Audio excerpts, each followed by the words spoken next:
Vous êtes sur Zonar Télévision, mesdames, messieurs, bonjour et bienvenue à suivre cette nouvelle édition de Zonar Actualité présentée ici par Sylvain Kandoki.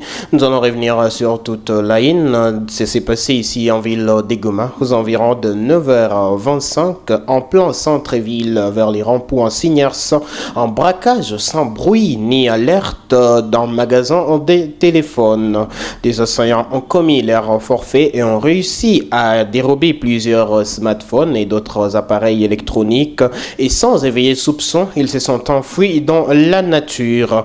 La propriétaire du magasin a retrouvé son employé ligoté, les bras et les coups serrés, incapable de tout mouvement. Il a ensuite alerté les voisins et passagers, mais il était trop tard. Choqué par cette situation, l'employé a perdu connaissance et a vite été acheminé vers un centre de santé. Nous sommes très vulnérables et surtout nous qui travaillons dans la vente des téléphones et d'autres services de monnaie mobile, on ne sait plus si on vient chercher la vie ou la mort ici. C'est en ces termes qui s'est exprimé la propriétaire de ces magasins.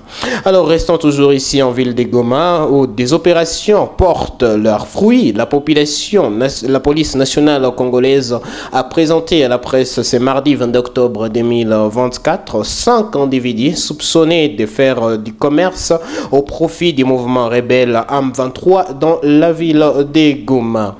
Parmi ces personnes arrêtées, on trouve un agent secret du service de renseignement des M23 qui contrôle plusieurs territoires, notamment les Nyiragongo, Massissi et Rutshuru. Ces suspects ont donc été appréhendés avec un véhicule qu'ils utilisaient pour les transports de leurs marchandises, notamment les fromages en provenance des lieux contrôlés par les mouvements rebelles du M23.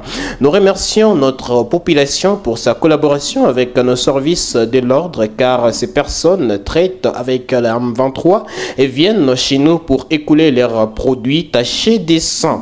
Nous croyons que la population doit encore ouvrir l'œil pour aider la police à arrêter tous les collaborateurs du M23, a déclaré Hedi Mukuna, commissaire provincial de la PNC au Nord Kivu.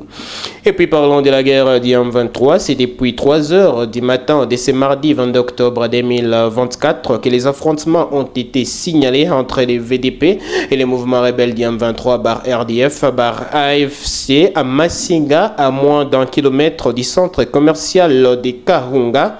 Les villages de Kahembe aussi, de Kalembe restent encore disputés. Fiston Mossina est le président de la société civile de Walikale et nous en parle dans cet élément.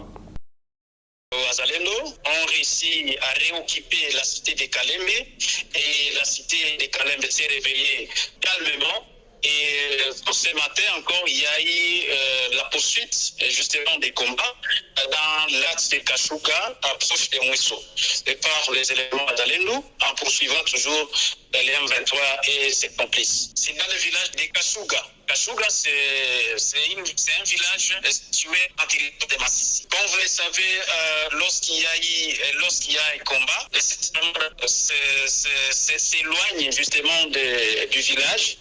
Et lorsqu'il y a la récupération du village par les éléments indiqués, nécessairement, il doit y avoir de la joie, justement. Et comme vous le savez, lorsqu'il y a un combat, et toute la population qui était dans la cité, certains ont fui le village de Kalembe pour se réfugier là où il y a la sécurité. Et que donc, peu de gens qui étaient restés sur les lieux se sont réjouis par rapport à cela.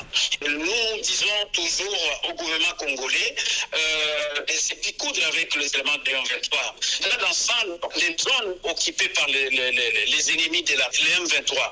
Voilà donc pourquoi nous, en tant que société civile, on n'a pas beaucoup de demandes par rapport à cela. Le rétablissement de la paix, et de la sécurité dans cette entité occupée par les... Et toujours sur la page sécuritaire, les forces armées de la République démocratique du Congo et l'armée ougandaise mènent une forte pression sur les terroristes islamistes ADF MTM dans les secteurs des Bapéré en territoire des Lubero, c'est au Nord Kivu. Selon le lieutenant-colonel Mac Azukai, chargé des communications dans le secteur opérationnel Sokola en Grand Nord, la coalition FRDC UPDF a réussi à trancher en terroriste lors des affrontements près de la localité de Mbatoua et Lubumbashi dans le secteur des Bapéré.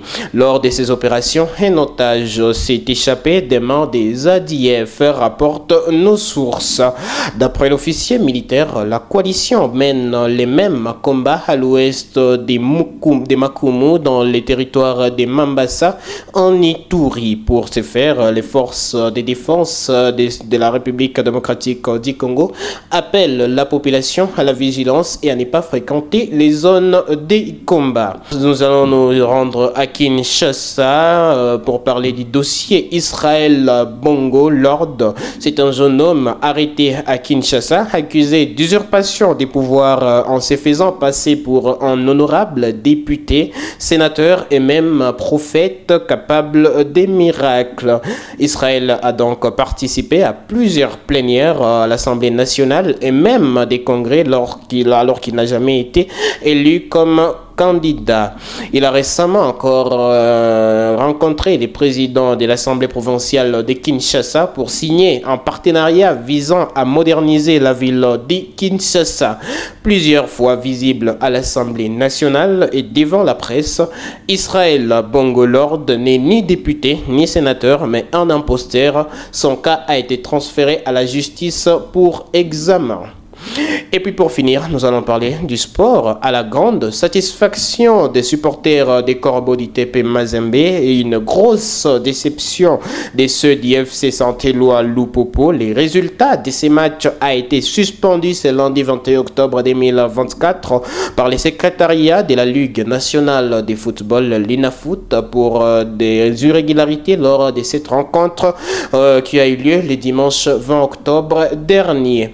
Parmi les raisons avancées, on peut noter les incidents lors de la rencontre. Les supporters d'ITP Mazembe contestaient l'arbitrage et pour manifester leur colère, ils se sont lancés dans les casses de siège du stade Kibasa Maliba. Pour précision, le Santé-Loa Lupopo s'était déjà offert l'ITP Mazembe après 5 années sans victoire face à cette équipe. Les rapports sont donc en examen en attendant la dernière décision de la l'INAFOOT.